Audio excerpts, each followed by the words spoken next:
ये कहानी महात्मा बुद्ध की है।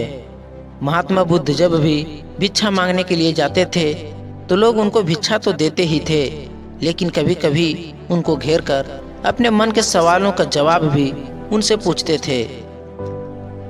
एक दिन एक व्यक्ति ने महात्मा बुद्ध से पूछा कि जीवन का मूल्य क्या है।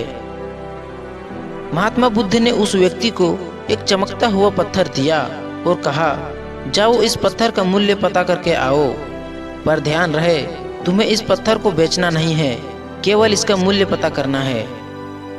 वह व्यक्ति पत्थर लेकर गांव के बाजार में सबसे पहले एक फल वाले के पास गया जो संतरे बेच रहा था। उस फल वाले को उसने पत्थर दिखाते हुए उसकी कीमत पूछी। उसने उस पत्थर की कीमत कुल 12 संतरे लगाई।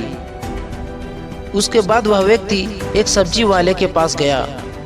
सब्जी वाले ने उसकी कीमत एक बोरी आलू के बराबर लगाई। वह व्यक्ति फिर एक अनाज व्यापारी के पास गया।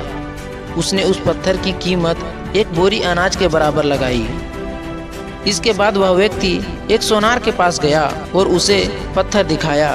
फिर उससे उसका दाम पूछा।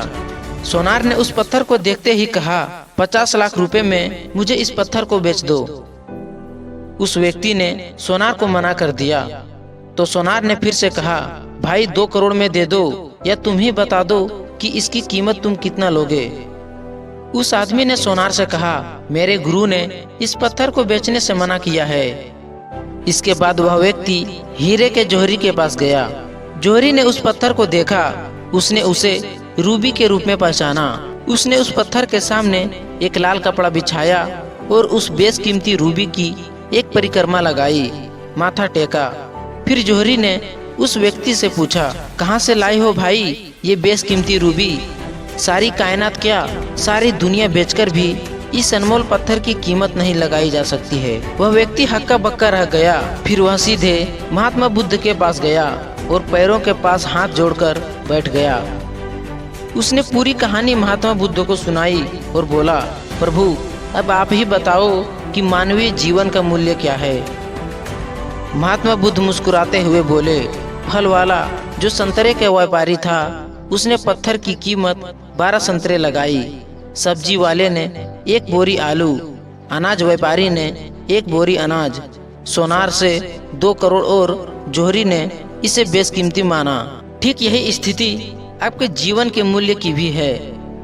इसे आप 12 संतरे में बेच दें, या एक बोरी आलू में, या 2 करोड़ में, या फिर इसे बेशकीमती बना लें। ये आपकी सोच पर निर्भर करता है कि आप अपने जीवन को किस नज़र से देखते हैं। हमें कभी भी अपनी सोच का दायरा नहीं करनी चाहिए।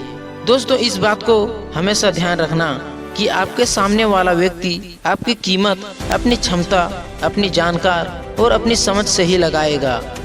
इसलिए आप खुद को उस बेशकीमती पत्थर की तरह बनाएं ताकि दुनिया की कोई भी चीज़ से आपकी कीमत ना लगाया जा सके। दोस्तों, मैं उम्मीद करता हूँ कि आपको ये कहानी पसंद आई होगी। अगर आपको कहानी पसंद आई हो तो वीडियो को लाइक करें और चैनल को सब्सक्राइब करें। आज के लिए बस इतना ही। मिलते हैं अगली बार एक नई मोटिवेशनल स्टोरी के साथ। तब तक के लिए जय हिंद।